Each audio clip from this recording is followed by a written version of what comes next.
Retomada, a Secretaria de Educação propõe volta às aulas no dia 18 de maio para o ensino médio. STF versus Planalto. O ministro Alexandre de Moraes barra a posse do novo diretor da PF, que seria hoje à tarde. Confusão depois de dizer "e daí?" quando questionado sobre recorde de mortes pela Covid no país. Bolsonaro se retrata e lamenta, mas sobe o tom com os governadores. Olá, eu sou Rodrigo Orengo e está começando agora o Band Cidade, primeira edição.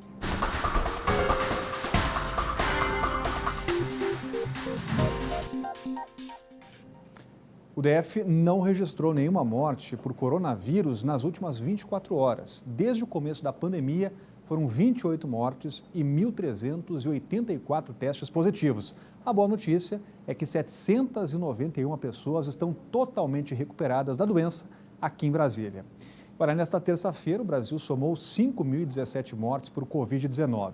Segundo os números oficiais, superou o total de mortos da China, país de origem da pandemia do coronavírus. Depois de uma declaração que causou uma grande repercussão ontem, Bolsonaro voltou a falar nesta manhã e disse que lamenta as mortes. Os detalhes estão chegando ao vivo com a Renata Dourado, já está com a gente por aqui. O que diz o presidente aí, Renata?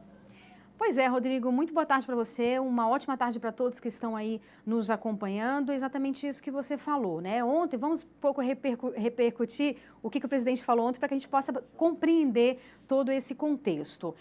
Ontem, quando estava retornando para a residência oficial, né, que é o Palácio do Alvorada, o presidente, como de praxe, parou ali em frente ao Palácio do Alvorada para cumprimentar os apoiadores e a imprensa, obviamente, sempre está ali também fazendo o papel da imprensa e uma jornalista perguntou para ele, né, diante desse quadro de mortes que nós temos, infelizmente, como você deu essa triste notícia aí, já ultrapassamos o número de mais de 5.100 mortos no Brasil em consequência do coronavírus, embora a gente saiba que esses números ainda estão subnotificados, né, mas esses são os números oficiais. E aí o presidente deu uma resposta que causou uma repercussão bastante negativa. Vamos ouvir o que o presidente falou, lembrando que essa fala foi de ontem à noite em frente ao Palácio do Alvorada. Vamos ouvir o que ele falou ontem sobre esse número de mortes.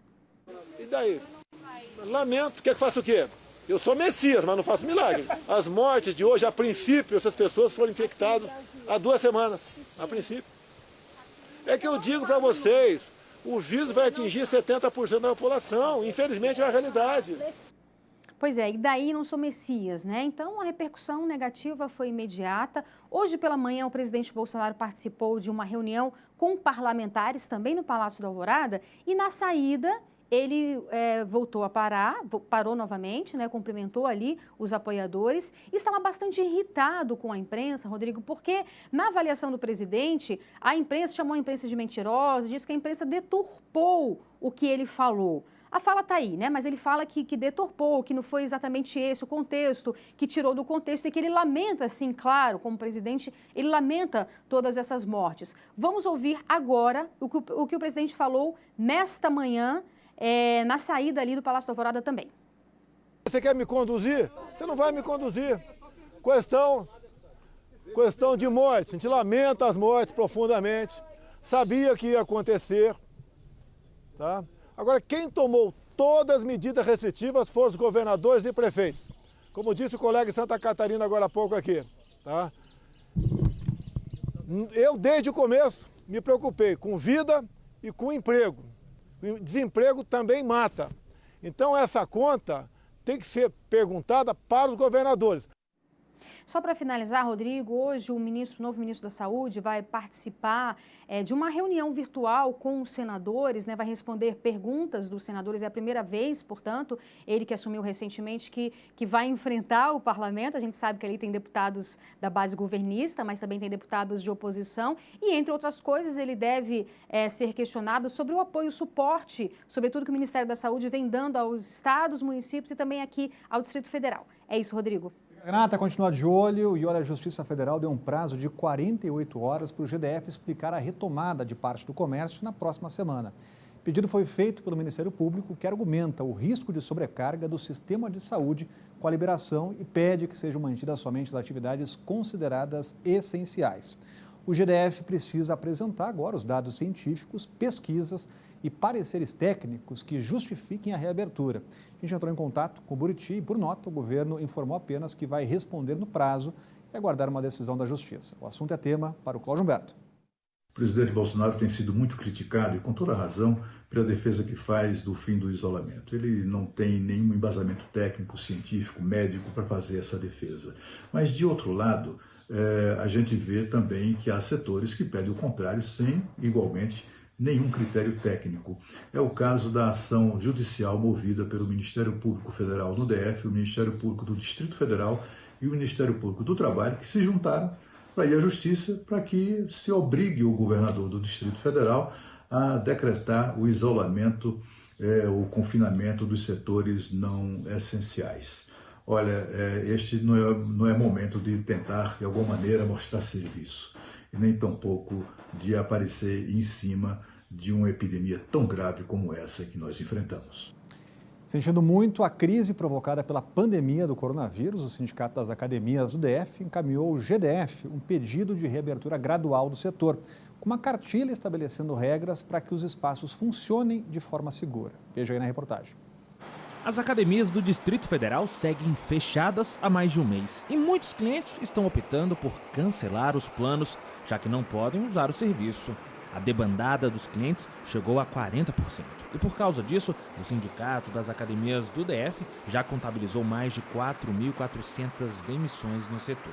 Diante de um cenário como esse, o sindicato solicitou ao GDF a reabertura gradual dos espaços. A ideia é que seja adotado um plano de ação com um protocolo de segurança, como o uso de máscara por todos os funcionários e clientes, medição de temperatura, distanciamento de pelo menos 1,5 metro entre os usuários e até o fechamento das academias, algumas vezes ao dia, para higienização. O José é dono de uma academia no Jardim Botânico e destaca que o setor tem um papel fundamental nos dias de hoje, já que a estrutura não é usada apenas para que os clientes mantenham um corpo bonito, mas também para garantir a saúde com a prática de atividades físicas. Nós temos muitas pessoas com diabetes, pressão alta, cardiopatas, enfim, várias doenças onde as pessoas precisam se curar e só conseguem melhorar sua condição de vida através da atividade física direcionada por um profissional de educação física. Outras propostas que foram colocadas na cartilha incluem a limitação da quantidade de alunos, espaçamento de aparelhos de cardio como esteiras e a mesma medida com o uso de armários. Além disso, os bebedouros só poderão ser usados para encher garrafas individuais. A presidente do Sindicato das Academias do DF afirmou que, se o setor demorar a voltar, muitos outros trabalhadores serão demitidos. As empresas já não têm mais receita, não estão mais vendendo, não existe mais essa venda, dos planos, e muitos pediram cancelamento e alguns outros planos que ainda teriam estão vencendo, então está realmente acabando a receita das academias e não teríamos condições de dar continuidade após passar muito tempo. E as aulas podem voltar no dia 18 de maio para os alunos do ensino médio e o restante ficaria para junho. Pelo menos essa é a proposta da Secretaria de Educação, que será entregue ao governador nesta semana. O governador Ibanez Rocha vai ter a palavra final. A proposta para retorno gradual das atividades de estudantes e profissionais de educação é citada dentro de uma nota técnica da Subsecretaria de Gestão de Pessoas. Pelo documento, a reabertura de colégios começaria a partir de 18 de maio para o ensino médio. O restante da rede deverá voltar no dia 1º de junho. No ofício, 2 propostas são apresentadas. Uma na qual o ano letivo tenha 4 bimestres, que indica 160 dias. O segundo plano define 170 dias de ano letivo. Mas a diretoria do Sindicato dos Professores questiona o documento e diz ser contra as sugestões. E esse 500 mil de pessoas retornam para casa, vai conviver com outras pessoas, ter contato com outras pessoas. Então a gente potencializa o risco de contaminação de uma forma assustadora. E é nesse cenário que nós não podemos concordar com o governo. Nós estamos aqui no DF, no crescimento de contaminação. Então, como é que se pensa em retornar às aulas? Nós já colocamos para o governo que o momento de definir um novo calendário é quando tudo isso se acalmar. Em nota, a Secretaria de Educação disse que o plano para o retorno às aulas, que foi solicitado pelo governador Ibanez Rocha na semana passada, deve ser apresentado nas próximas horas. Neste caso, a volta ou não das atividades vai depender da decisão do chefe do executivo. Disse ainda que a sugestão de datas foi de acordo com as possibilidades logísticas e de conclusão do ano. E agora a Renata Dourado volta com mais uma informação importante sobre o coronavírus. Gente, eu tenho novidades sobre o combate ao novo coronavírus. Depois de nomear 577 novos médicos, 146 enfermeiros, instalar 300 leitos no estádio Mané Garrincha e no Hospital da PM e mais 321 leitos de UTI nas redes pública e privada, o GDF iniciou os testes em massa da população para fazer o mapeamento da Covid-19 aqui no Distrito Federal. Todas as pessoas que estão com sintoma da doença ou tiveram contato com pacientes infectados devem fazer um pré-cadastro e agendar o exame pelo site testa.df.gov.br. Não adianta ir direto para a fila. Primeiro é preciso se cadastrar, ok? Eu vou repetir o endereço do site, testa.df.gov.br. Os testes estão sendo realizados em vários pontos do DF. Então, acesse o site, escolha o local mais perto de você, combinado? E não se esqueça, lave sempre as mãos, use máscara e evite aglomerações. E a seguir, máscaras passam a ser obrigatórias em todo o Distrito Federal a partir de amanhã. E o Band Cidade está voltando daqui a pouco.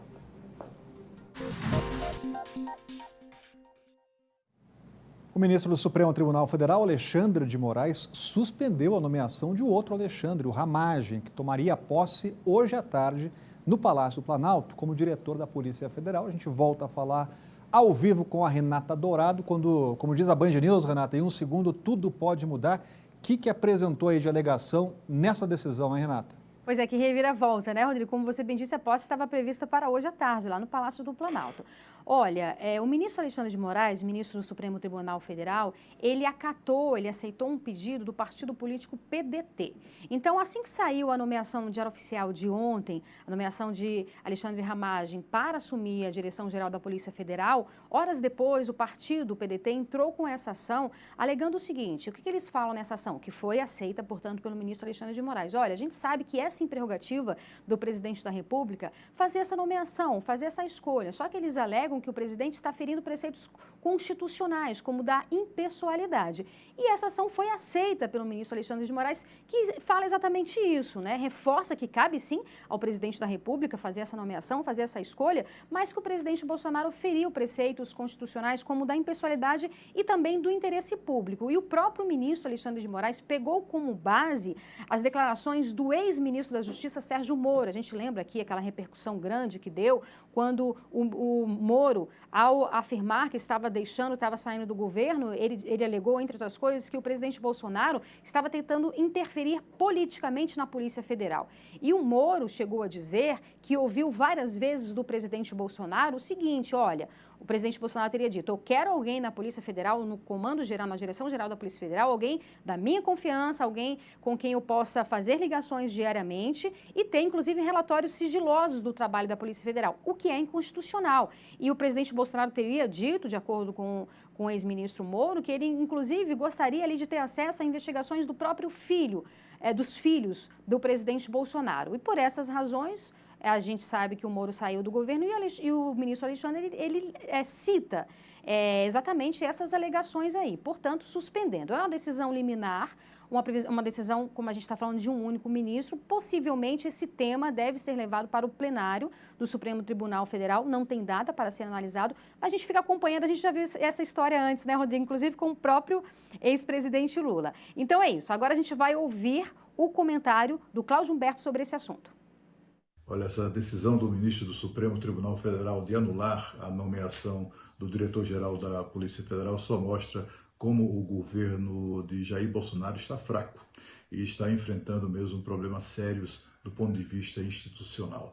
O ministro atendeu a um pedido de um partido de oposição que já propôs o impeachment do presidente Bolsonaro e foi baseado em suposições, em nada concreto. O ministro do Supremo Tribunal Federal desautoriza o exercício de uma prerrogativa exclusiva do presidente, que é de nomear os seus auxiliares com base em suposições e vai ficar tudo por isso mesmo. Aliás, o presidente Jair Bolsonaro ajudaria muito no clima que se estabeleceu contra o seu governo, inclusive no Supremo Tribunal Federal, se ele fosse mais econômico em suas declarações públicas, sobretudo ali na grade, na saída ou no retorno ao Palácio da Alvorada. O DF começa a ser obrigatório a partir de amanhã. É mais uma medida para evitar a propagação do novo coronavírus. A multa para quem descumprir a determinação pode chegar a R$ 2.000. Nas ruas, as máscaras já viraram um acessório frequente, mas ainda tem aqueles que não aderiram a essa barreira de proteção contra o coronavírus. Só que a partir desta quinta-feira, o uso de máscaras não vai ser mais opcional. De acordo com o decreto do governo, quem estiver em ruas, espaços públicos, transporte coletivo, indústria, estabelecimento comercial e espaço de prestação de serviço deve estar de máscara. A determinação saiu no último dia 23 e mesmo depois de uma semana da publicação, ainda tem gente que não sabia dessa obrigatoriedade. E eu tô com a minha aqui, tirei rapidinho só para fazer essa gravação e já vou colocar de novo. Amanhã é obrigatório usar máscara? A gente usa, não tem problema não. É melhor providenciar mesmo, Samuel, porque quem estiver sem máscara corre o risco de pagar uma multa que pode chegar a R$ 2.000. O Edilson acha que nem precisava desse decreto. Bastava a consciência das pessoas para tentar conter a proliferação do vírus. Não vamos confiar também só porque o decreto saiu, vamos ter disciplina, que isso que é importante. Mas de nada adianta estar com a máscara pendurada na orelha, no queixo ou na nuca. O lugar dela é cobrindo o rosto. Máscara para estar aqui, no rosto. Se você tirou, ou foi para jogar fora, ou foi para guardar dentro do saquinho para higienizar em casa. Então, nunca no pescoço, nunca na cabeça, nunca pendurada, não é brinco, então é na face. Essa médica ressalta ainda que a máscara é apenas uma barreira de proteção, mas ela não altera a necessidade do isolamento e distanciamento social e também da higienização das mãos. A máscara, ela diminui, é um processo de barreira, mas é muito mais importante que mantenha-se o isolamento social, mantenha as medidas de higiene, de lavar a mão, evitar tocar em superfícies, evitar tocar nos olhos, na boca. Então, escolha o modelo que te agrada mais, a mais confortável. E não se esqueça que agora a máscara é um item inseparável. E para evitar focos de proliferação do mosquito Aedes aegypti, o DR está retirando as carcaças de carros das margens das rodovias aqui no DF. A maioria dos brasilienses está em casa por conta do coronavírus. Mas um outro inimigo continua solto por aí, o mosquito transmissor da dengue. Desde janeiro foram registrados mais de 19 mil casos da doença aqui no DF, com 12 mortes. Por isso, os servidores do DR se mobilizaram em parceria com os serviços de limpeza urbana para retirar as carcaças de automóveis das marginais das pistas da capital. O trabalho consiste em, primeiro, identificar onde são esses pontos, com as nossas equipes de fiscais de faixa de domínio, fazendo relatório, encaminhando para a Secretaria de Políticas Públicas, na qual designará as equipes para fazer limpeza de entulho e lixo. Em média, estão sendo retiradas cerca de 20 carcaças por dia, o que contribui para diminuir os focos de transmissão da dengue. Para a ação, foram usados 6 caminhões, sendo 3 guinchos, uma viatura de trânsito e 3 viaturas de fiscalização. Os restos recolhidos das rodovias serão levados, por enquanto, para o pátio do 3º Distrito Rodoviário do DR, em Samambaia. E o trabalho vai continuar nas próximas semanas. E durante esse período de quarentena, o desafio dos pais é fazer as crianças gastarem energia dentro de casa. Aqui vai uma dica para acalmar os ânimos. Já pensou numa aula online de yoga? Veja aí. A Marcele é professora de yoga há mais de 20 anos e só com crianças trabalha há mais de 10. Tudo começou quando ela decidiu dar algumas aulas para os colegas da escola do filho. Foi então que surgiu uma nova paixão, a yoga infantil. Eu gosto muito de dar aula em escola, porque eu gosto de muitas crianças e eu gosto quando elas estão muito danadas e eu consigo ir acalmando. Eu acho isso uma vitória para todos, né? Eu me sintonizo com elas e elas comigo. É uma frequência. Para chamar a atenção dos pequenos, um dos métodos que a professora usa é contar histórias e fazer exercícios com músicas. E mesmo com o isolamento social, é possível fazer as aulas em casa. A Marcele está gravando as atividades e publicando os vídeos nas redes sociais. Eu uso algumas plataformas, né? Pela internet, algumas plataformas e algumas redes sociais. Eu dou aula para as crianças sempre normalmente no período da tarde, segunda, quarta e sexta, mas eu também tenho produzido alguns vídeos, alguns materiais que eu coloco num canal de uma plataforma, que é o YouTube. Uma das alunas é a pequena Olga. Ela começou a praticar yoga há 3 anos e de lá para cá não parou mais. A mãe dela logo percebeu uma grande diferença na rotina da filha. Ela fica menos agitada durante o dia, mais concentrada. Os benefícios são que você passa a ter dias muito melhores. Os pais de Olga estão tentando, junto com a filha, praticar yoga diariamente. Durante o isolamento, a atividade vem fazendo a diferença para o bem-estar da família. Passa a ter um corpo mais alinhado, mais organizado. Com o corpo mais organizado e mais alinhado, sua mente fica também mais organizada e mais alinhada. O sono melhora. O seu dia melhora porque você divide melhor o que você precisa fazer. Você come melhor. Eu, por exemplo, eu comia por excesso de ansiedade. Na quarentena eu estou emagrecendo. Porque a mente está organizada. A Nina também está aproveitando o momento para dar aulas online de yoga, só que para o público adulto. Para deixar o ambiente o mais humanizado possível, todos os participantes da turma ligam a webcam e acompanham os movimentos feitos pela professora. E os benefícios são muitos. Diminui a ansiedade, melhora o sono e ajuda até no controle da pressão arterial. Eles não demandam muita coisa, a gente só precisa da gente de paciência, de resiliência, de respiração consciente e principalmente a gente precisa conseguir parar um pouco tudo que a gente está fazendo, toda a correria, todo o mundo externo e se dá pelo menos 15 minutos no dia, meia hora, se você pode 1 hora, ótimo, né? Se você pode frequentar uma aula entre 1 hora e 20, melhor ainda. As pessoas começam a ter uma melhor digestão, elas começam a dormir melhor, elas se sentem mais dispostas fisicamente, isso é uma das coisas que eu mais escuto, e um bem-estar geral, elas se sentem mais capazes, mais potentes. É claro que a yoga vai dar mais força e mais flexibilidade e isso ajuda a gente em tudo no dia a dia. A seguir, ônibus interestaduais preparam para a retomada das viagens. O Band Cidade está voltando daqui a pouco.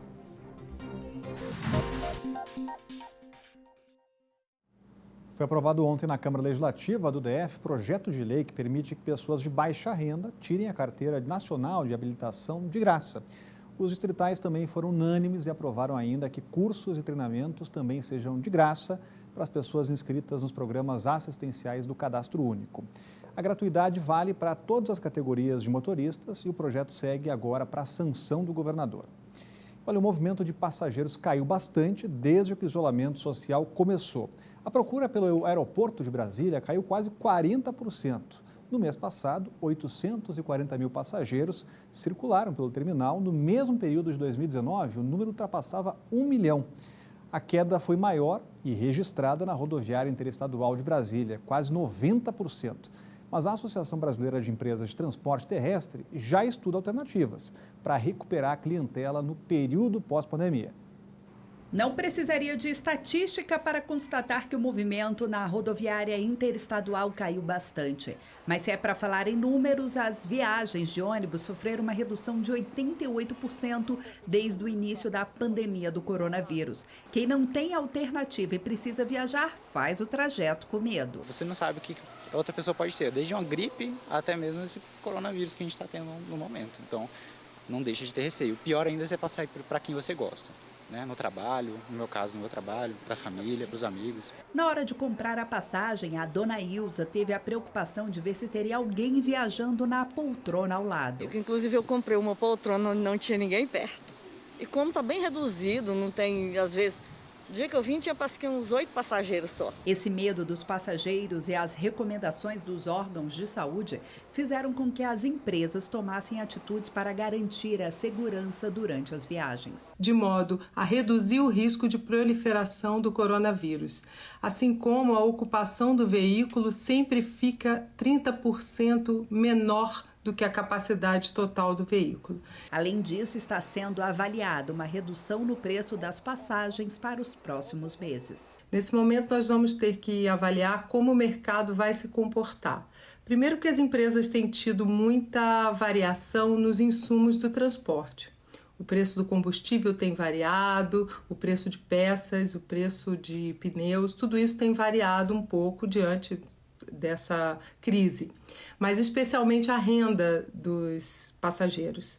E por isso, obviamente, vai haver adequação dos preços à nova realidade de mercado.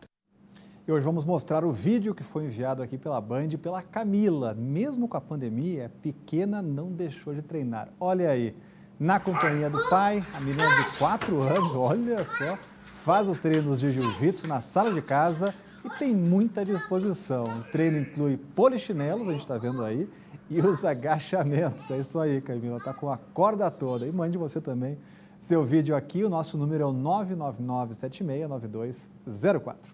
O Band Cidade, primeira edição, vai ficando por aqui, vem chegando aí a galera dos donos da bola e a gente volta a se encontrar amanhã ao 12:30. Tchau!